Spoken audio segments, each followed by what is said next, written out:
April মাসে তীব্র দাবদাহের মধ্যে আর থাকতে না পেরে আমরা বেরিয়ে পড়লাম পাহাড়ের পথে। আর সাথে তোমাদেরও এই গরমের মধ্যে ঘরে বসে একটু হিমের পরশ এনে দেওয়ার চেষ্টা করব আমাদের আগামী এই সিরিজের মাধ্যমে। আমাদের এই ট্রিপের প্রথম পর্বে তোমাদের খোঁজ দেব এক ছোট্ট পাহাড়ি গ্রামের।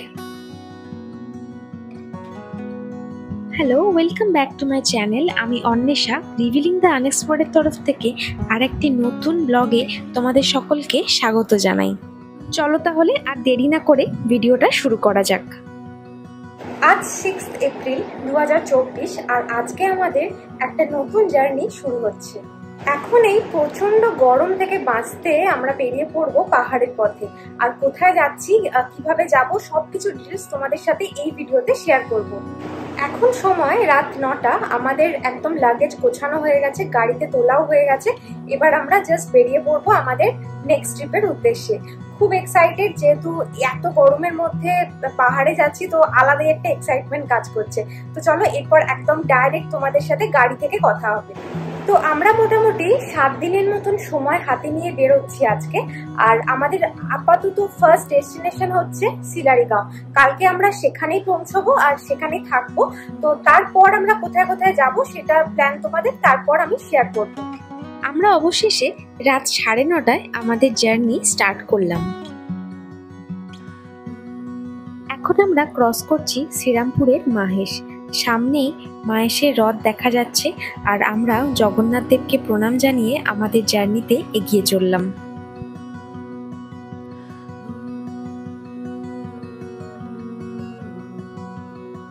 এবার শ্রীরামপুর থেকে আমরা ওল্ড দিল্লি রোডে প্রবেশ করলাম। এই ট্রিপে আমরা একা না, আমাদের সাথে আরো কয়েকজন রয়েছে। তাদের সাথে আস্তে আস্তে এই ভিডিওতে তোমাদের সাথে পরিচয় করিয়ে দেব। এখন সময় 10টা 5 আর আমরা এখন রয়েছি ওল্ড দিল্লি রোডে। আশেপাশে প্রচুর হোটেল রয়েছে, পুরো আলোয় ঝকমকে রাস্তা। আর এখন ক্রস করছি ভদ্রেশ্বর। আপাতত আমাদের ফার্স্ট ডেস্টিনেশন হচ্ছে শিলিগুড়ি, যেটা এখান থেকে এই ভদ্রেশ্বর থেকে মোটামুটি যেতে সময় লাগবে 11 ঘন্টা মতো, 563 কিলোমিটার। এই ওল্ড দিল্লি রোডের রাস্তা কিন্তু বেশ ভালো, আমাদের গাড়িও মোটামুটি 80 থেকে 100 স্পিডের মধ্যেই চলছে। এখনো অব্দি রাস্তা বেশ ফাঁকাই পাচ্ছি। আর দেখতে দেখতে আমরা মগরা ফ্লাইওভারও ক্রস করে গেলাম। কৃষ্ণনগর আসার বেশ কিছুক্ষণ আগে থেকে আমরা অল্প একটু জ্যামে পড়লাম। আমাদের সমস্ত ভিডিওর লাইভ আপডেট পেতে আমাদের ফেসবুক পেজ ও ইনস্টাগ্রামে আমাদের ফলো করতে পারো। তার লিংক আমি ডেসক্রিপশন বক্সে দিয়ে দেব, আর এখন স্ক্রিনেও তোমরা দেখতে পেয়ে যাবে। অবশেষে আমরা অনেকখানি জ্যাম কাটিয়ে চলে এলাম গৌরাঙ্গ সেতুর উপরে, যেটি তৈরি হয়েছে ভাগীরথী নদীর উপরে। আর এই সেতুটি যোগাযোগ স্থাপন করেছে নবদ্বীপ ও কৃষ্ণনগরের মধ্যে। ব্রিজ থেকে নেমে আসার পরও অল্প একটু জ্যাম রয়েছে সামনে। এই জ্যামটা রয়েছে টোল ট্যাক্সের, আর এখানে টোল দিতে হয় 10 টাকা করে। আমরা আমাদের বেশিরভাগ ট্রিপই রাতেই স্টার্ট করি, কারণ রাতে একটু জ্যামটা কম থাকে রাস্তায়, তাই একটু তাড়াতাড়ি পৌঁছে যাওয়া যায়। এখন সময় রাত 12:30। আমরা এখন একটা পেট্রোল পাম্পে দাঁড়িয়েছি। এখন রয়েছি NH-12-এ। কৃষ্ণনগর বেশ কিছুক্ষণ আগে আমরা পার করে গেছি। তো এখন একটা ছোট্ট টি ব্রেকের জন্য আমরা এখানে দাঁড়িয়েছি, একটু ফ্রেশন আপও হব, প্লাস একটু চা খাবো। তো তারপর আবার আমাদের জার্নি শুরু করব। এতক্ষণ কৃষ্ণনগর অবধি কিন্তু রাস্তা বেশ ভালোই পেয়েছি। মাঝে মাঝে কিছু জায়গায় একটু জ্যাম ছিল, তবে ওভারঅল রাস্তা ভালোই। আর এখন তো NH-12-এ চলে এসেছি, তো রাস্তা একদম দারুণ। তো দেখা যাক, আমাদের এখনো শিলিগুড়ি পৌঁছতে মোটামুটি 9টা টাইম দেখাচ্ছে সকালে। তো দেখা যাক কিরকম থাকে রাস্তা। তো এরপরে তোমাদের আবার আমি যখন গাড়িতে উঠবো তখন বাকি আপডেট দেবো। এবারে যেহেতু আমাদের এই ট্রিপে আমাদের সাথে আরো অনেকে রয়েছে, তাই আমরা বেশ আড্ডা দিতে দিতে এগিয়ে চললাম আমাদের জার্নিতে।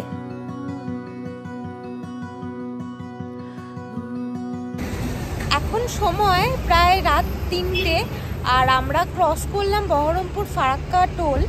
আর একটা ছোট্ট টি ব্রেকের জন্য আমরা এখন দাঁড়িয়েছি। আর রাস্তা কিন্তু এখনো অবধি, তুমি বলো কেমন চালালে? ফারাক্কা অবধি রাস্তা মোটামুটি, কিন্তু প্রচুর প্যাচআপ ওয়ার্ক আছে রাস্তার মাঝখানে, তো দেখা যাক কতদূর যাওয়া যায় এখনো।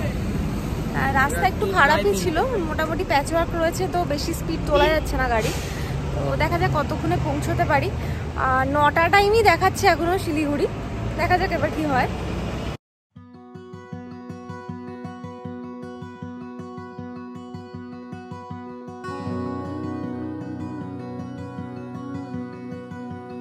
আমরা প্রায় ফারাক্কার কাছে চলে এসেছি।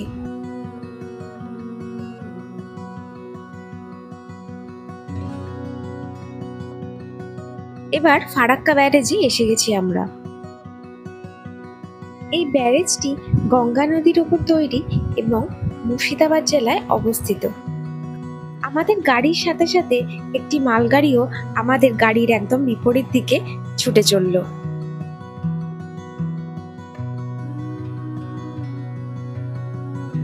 এর আগেও আমরা এই ব্যারেজ অনেকবার ক্রস করেছি, তবে এই প্রথমবার আমরা আমাদের সাথে আর একটা ট্রেনও দেখতে পেলাম।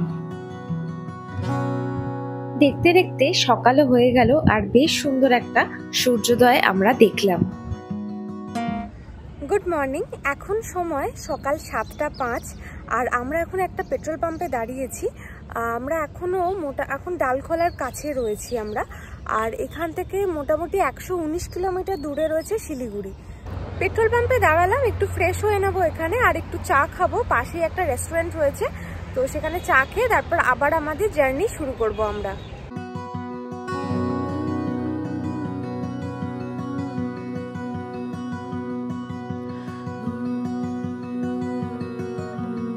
আমরা এখনো NH-12 দিয়েই চলেছি, আর রাস্তা কিন্তু বেশ ভালো, চারপাশে একেবারে সবুজে ঘেরা। আর এখন ড্রাইভিং সিটে রয়েছে জয়ন্ত কাকু।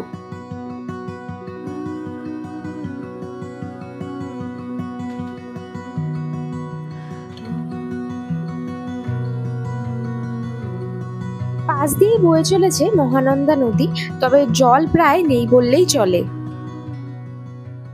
তো এখন আমরা শিলিগুড়ি থেকে মোটামুটি 37 কিলোমিটার দূরে রয়েছি। আবার আমরা এখন একটা পেট্রোল পাম্পে দাঁড়ালাম, একটু ফ্রেশ হব, আর তারপর আবার আমাদের জার্নি শুরু করব।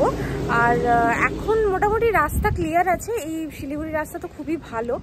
তো দেখা যাক কতক্ষণে পৌঁছতে পারি। আজকে আমাদের ডেস্টিনেশন সিলারিগাঁও। তো গুগল এখনও টাইম দেখাচ্ছে মোটামুটি দুপুরবেলা 12:30টার মধ্যে পৌঁছে যাওয়ার কথা। তো এবার শেষের দিকে রাস্তা তো কিছু খারাপ পাবো হয়তো, তো দেখা যাক কতক্ষণে পৌঁছতে পারি। কিছুক্ষণ পর থেকেই আশেপাশে চা বাগানের সারি দেখতে পেলাম আমরা। এবার বুঝে গেলাম যে শিলিগুড়ি কাছাকাছি চলে এসেছে।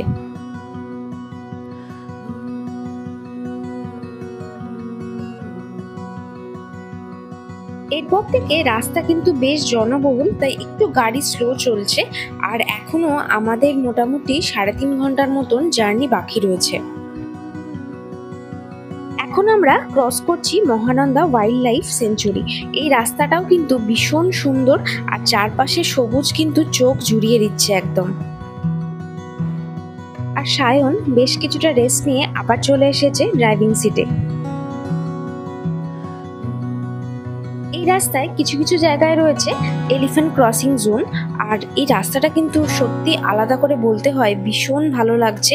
আর এত সবুজ দেখে চোখ জুড়িয়ে যাচ্ছে জাস্ট।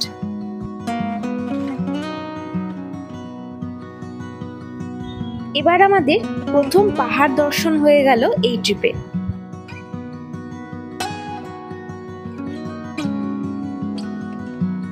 পাহাড়ি রাস্তা ধরে আস্তে আস্তে আমরা উপরের দিকে উঠে চললাম, আর পাশে এখন থেকে পাবো তিস্তা নদীকে।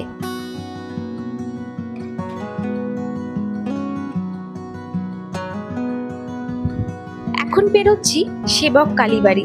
এবারেও এখানে কিন্তু আসা হলো না, আশা করছি পরে কোনো ট্রিপে নিশ্চয়ই আসবো। ঠিক এই পয়েন্ট থেকে রাস্তা দুদিকে ভাগ হয়ে যাচ্ছে। আমরা সোজা রাস্তাটা ধরবো ভেবেছিলাম, অর্থাৎ কালিম্পং হয়ে আমরা সিলারিগাঁও যাবো ভেবেছিলাম, বাট এখানে এসে জানতে পারলাম যে এই রাস্তাটা এখন 2 দিনের জন্য বন্ধ রয়েছে, আজ আর কাল। আর তাই জন্য আমাদের এখন ডান দিক দিয়ে অর্থাৎ করোনেশন ব্রিজ হয়ে যেতে হবে। আমরা এই ফার্স্ট টাইম করোনেশন ব্রিজের ওপর দিয়ে যাচ্ছি, আর এই রাস্তাটাই কিন্তু কানেক্ট করেছে দার্জিলিংকে কালিম্পংয়ের সাথে। এই ব্রিজটি তিস্তা নদীর ওপরেই তৈরি।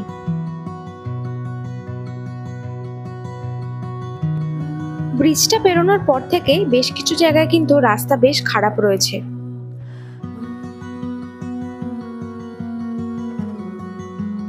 ওপর দিয়ে চলে গেছে রেল ব্রিজ।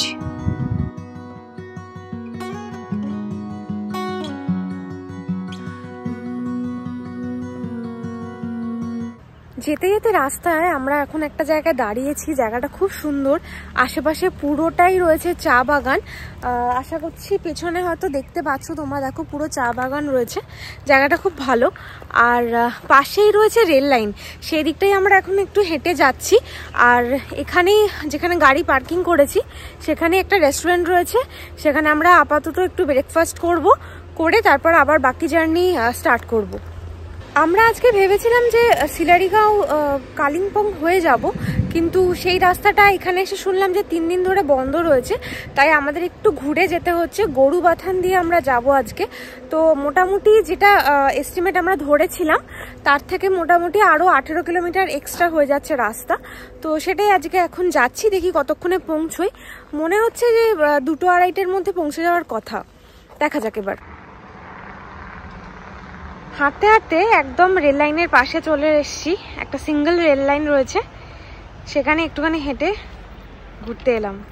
এটা বেসিক্যালি গেছে হচ্ছে গুয়াহাটির লাইন, এটাই। আচ্ছা,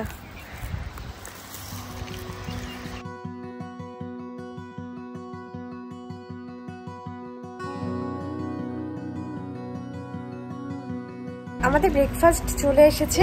এই যে ম্যাগি এসে গেছে। কেমন খেতে বলো? খুব সুন্দর খেতে, খুব হালকা, এবং পাহাড়ের ম্যাগি অবভিয়াসলি সবসময় ভালো। রাজীবদা কেমন লাগছে? খুব ভালো। আচ্ছা, তুই বল কেমন লাগছে? ভালো।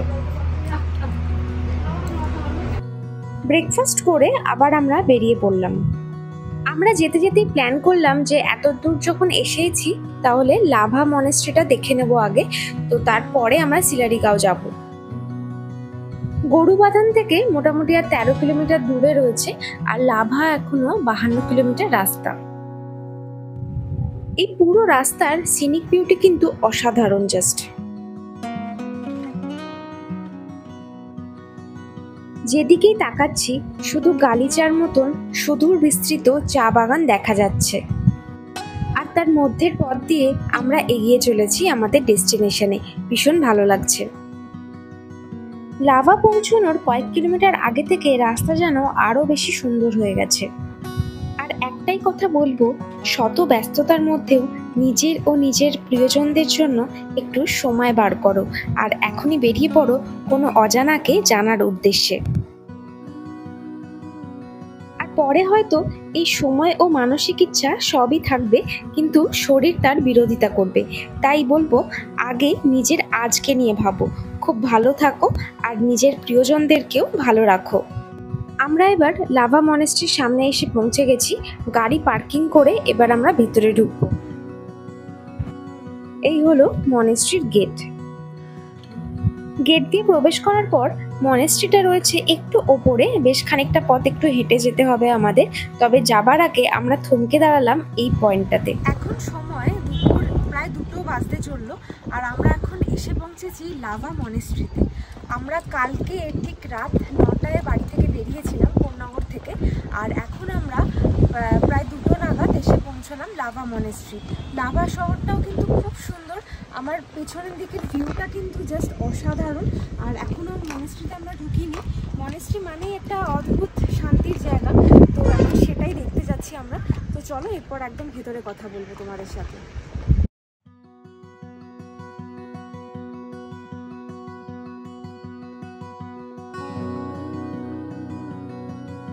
আরো খানিকটা উঠে আসার পরে রয়েছে আর একটা ভিউ পয়েন্ট, এটা কিন্তু আরো বেশি সুন্দর।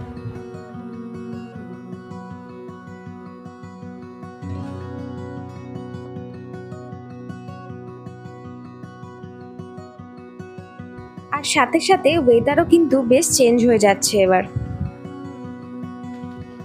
এই মনেস্ট্রির পুরো এলাকাটাই কিন্তু বেশ সুন্দর, আর সামনে পাহাড়ের একটা অসাধারণ ভিউ দেখা যাচ্ছে সাথে।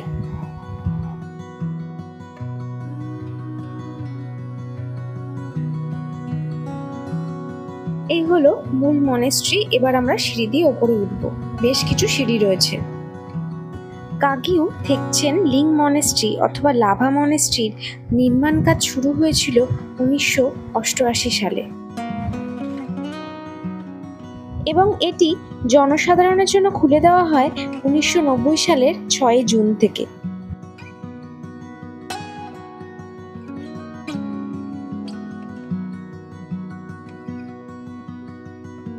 এই মনেস্ট্রিটিকে তিবেতিয়ান আর্কিটেকচারের নিদর্শন বলা যেতে পারে। এই মনেস্ট্রিটিকে নেওরা ভ্যালি ন্যাশনাল পার্কের গেটওয়েও বলা হয়ে থাকে। ভেতরে রয়েছে বেশ কিছু প্রার্থনা স্থল।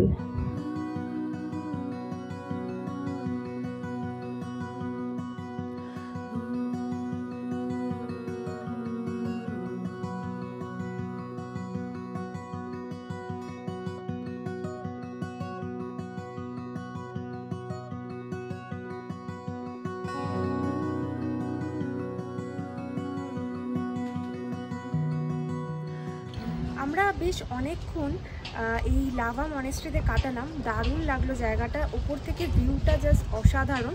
যদিও মেঘে ঢাকা রয়েছে, এখন যেহেতু বেলার দিক হয়ে গেছে তাই মেঘে ঢাকা পুরো, কাঞ্চনজঙ্ঘা তো দেখতে পেলাম না। তো যাই হোক, দেখা যাক। আমরা এখন তো যাব সিলারিগাঁও, যেটা এখনও 1 ঘন্টার মতো পথ বাকি, আর আশা করছি সেখান থেকে কাল হয়তো আমরা কাঞ্চনজঙ্ঘা দেখতে পাবো। হোপ সো, দেখা যাক। এবার আবার সিলারিগাঁওয়ের পথ ধরলাম আমরা।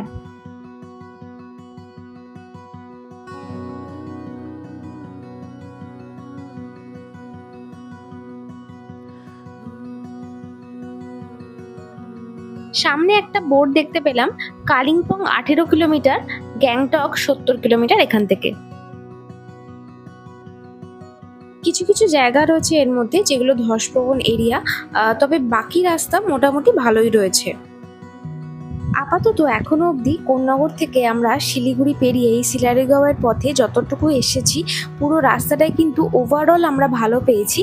তবে বলে রাখি, সিলারিগাঁও ঢোকার ঠিক 5 কিলোমিটার আগের রাস্তা কিন্তু প্রচন্ড খারাপ।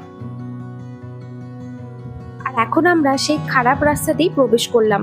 বেশ কিছুটা চড়াই রয়েছে এক রাস্তাতে, আর পুরোটাই কিন্তু পাথুরে রাস্তা, একদম রাস্তা নেই বললেই চলে।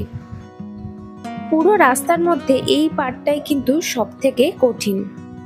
এই শেষের পুরো রাস্তাটাই কিন্তু ফরেস্ট ডিপার্টমেন্টের আন্ডারে, আর এখানে একটা চেকপোস্ট রয়েছে, সেখানে কিন্তু এন্ট্রি ফি দিয়ে তারপর এন্ট্রি করতে হয়। এন্ট্রি ফি রয়েছে 20 টাকা করে। আর বলে রাখি, এই রাস্তায় কিন্তু ছোট গাড়ি নিয়ে আসা বেশ টাফ, কারণ গ্রাউন্ড ক্লিয়ারেন্স কম থাকলে এই রাস্তায় কিন্তু পাথর তলায় লেগে যাবে। আমরা প্রত্যেকবারের মতন এবারেও হোটেল বুক করে আসিনি, তো আমরা এখন প্রথমেই শিলারিগাঁওয়ে পৌঁছে একটা হোটেল খোঁজ করে নেব।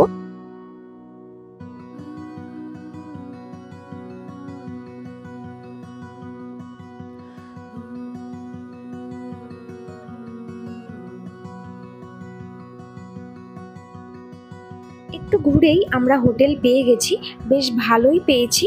আর ট্যারিফও আমি তোমাদের সব কিছু বলে দেবো, রুমটাও পরে দেখাচ্ছি। আর রুম কিন্তু বেশ ভালোই পেয়েছি। বিকাল হয়ে গেছে, আর আসতেই প্রথমেই চলে এসেছে গরম গরম চা। আজ আমাদের ব্রেকফাস্টের পর থেকে সেরকম আর কিছু খাওয়া হয়নি, গাড়িতে যেটুকু টুকটাক স্ন্যাক্স ছিল সেগুলোই খেয়েছি। আর তাই জন্য আমরা এখানে এসেই বললাম যে চাউমিন করে দিতে, তো ওনারা সেটাই করে দিয়েছেন, এখন সেটাই আমরা খাবো। চাউমিনটা কিন্তু খেতে দারুণ ছিল। আর ডিনারে ছিল ভাত, ডাল, চিকেন আর আলু ভাজা। আর সকালে উঠেই আমরা হোমস্টের ওনারের থেকে একটু জেনে নিলাম এই হোমস্টে সম্পর্কে। मेरा टोटल 10 दिन। तो अच्छा, आप क्या यहाँ का सिक्किम जुलूक जाने के लिए परमिट वगैरह ऐसा कुछ करते हैं? हाँ, करना पड़ेगा तुझे। यहाँ से मेरा बुकिंग आएगा तो ऋषिकोला, हरिद्वार, पतंजलि सब यहाँ से टिकट। और गाड़ी वगैरह मेरा ही, मेरा बेटा का, मेरा गाड़ी हाँ सब मिलेगा। एनजीपी 2 एनजीपी नहीं करना सकता है। हाँ, वो तो नंबर मैंने दे दिया है, वो देख लेंगे। थैंक यू, बहुत अच्छा लगा आपसे। সকালে ব্রেকফাস্ট টেবিলে চলে এসেছি, আর আমি আর সায়ন নিয়েছিলাম ম্যাগি, আর বাকিরা সবাই কিন্তু লুচি আর তরকারি নিয়েছিল। এবার বলে দিই, এই ট্রিপে আমাদের সাথে রয়েছে রাজীব দা আর রাজ, আর এরা দুজন কিন্তু আমাদের এর আগের সিকিম ট্রিপেও আমাদের সাথে ছিল, তো তোমরা আগে দেখেছো তাদের। আর নতুন যে দুজন রয়েছেন তারা হলেন জয়ন্ত কাকু আর গোপা কাকিমা। এই হলো আমাদের পুরো হোমস্টে। আমাদের হোমস্টের সমস্ত ডিটেলস আমি স্ক্রিনে দিয়ে দিয়েছি, আর তোমরা ডেসক্রিপশন বক্সেও দেখতে পেয়ে যাবে।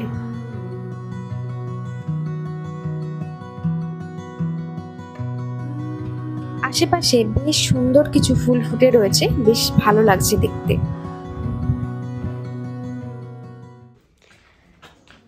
এই হলো সিলারিগাঁওতে আমাদের রুম। এই রুমে আমরা কাল রাতে ছিলাম। আজকে এখন আমরা চেক আউট করে যাব, একটু ঘরটা অগোছালো আছে ওই জন্য। আর দুটো বেড দেওয়া রয়েছে রুমে, প্রত্যেকটা রুমেই মোটামুটি দুটো করে বেড আছে। আর এখানে 4 জন ইজিলি হয়েই যায়। আর এখানে মাঝখানে একটা টেবিল আছে। আর এই যে বেশ সাজানো কিন্তু রুমটা, ছোট দুটো লাইটও রয়েছে, এমনি লাইট তো রয়েছে। দেখো রুমটা কিন্তু বেশ সুন্দর। আর এখানে একটা আয়নাও রয়েছে। সব মিলিয়ে রুমটা কিন্তু বেশ ভালো, সব কিছুই অ্যাভেলেবেল রয়েছে।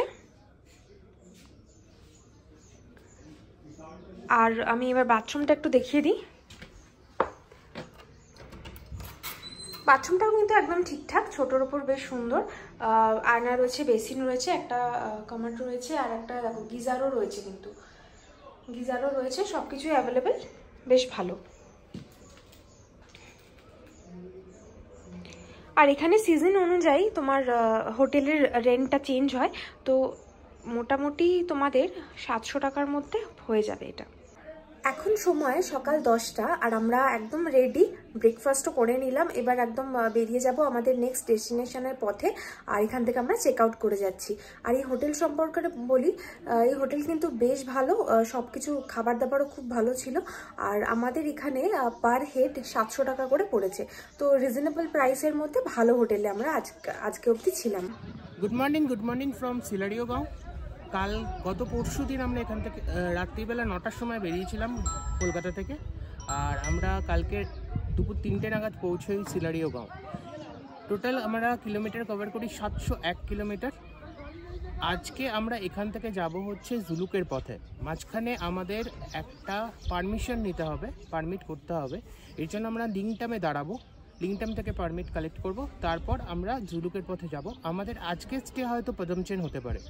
কালকে আর একটা কথা বলা হয়নি, কালকে বেসিক্যালি লাস্ট 5 কিলোমিটার যে রাস্তা আছে আসার, সেটা পুরোটাই প্র্যাকটিক্যালি অফ রোড। সো এখানে বেসিক্যালি আপনারা যদি একটু হাই গ্রাউন্ড ক্লিয়ারেন্স গাড়ি আনেন সেটা অনেক বেটার হবে, বা 4x4 গাড়ি আনলে অনেকটা বেটার হবে। কিন্তু লাস্ট 5 কিলোমিটার রাস্তা ইটস লিটারালি অফ রোডিং। আর এই রাস্তাটা যেহেতু মানে জঙ্গলের মধ্যে দিয়ে রাস্তা, ফলে এই রাস্তাটা হয়তো অতটা ডেভেলপ নাও হতে পারে ভবিষ্যতে, এটাই হলো ব্যাপার। হ্যাঁ, সেরকমই শুনছি।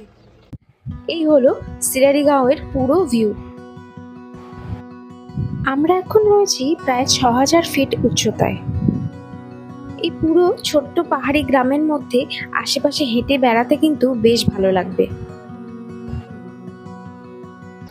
সিলারিওগাঁও থেকে কিন্তু কাঞ্চনজঙ্ঘা খুব ভালো দেখা যায়, তবে আনফর্চুনেটলি আমরা কালকে থেকে আজকেও দেখতে পেলাম না, কারণ একদমই পুরো জায়গাটা মেঘে ঢাকা। তো অ্যাকচুয়ালি এই সাইডটায় পুরোটাই কিন্তু কাঞ্চনজঙ্ঘা দেখা যায়, কিন্তু এখন দেখা যাচ্ছে না।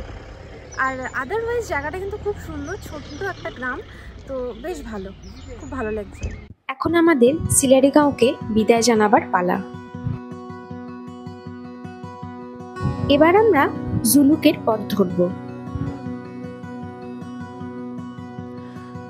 এর পাশেই রয়েছে আর একটা হোমস্টে, আশা করছি তোমরা স্ক্রিনে নাম্বারটাও দেখতে পেয়ে গেছো।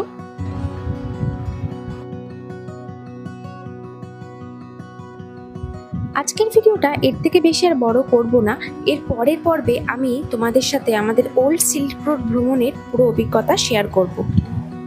আমাদের ভিডিওগুলো তোমাদের ভালো লাগলে অবশ্যই একটা লাইক, কমেন্ট আর শেয়ার করে দিও নিজেদের প্রিয়জনদের সাথে। আর সাবস্ক্রাইব কিন্তু করতে ভুলো না। Thanks for watching.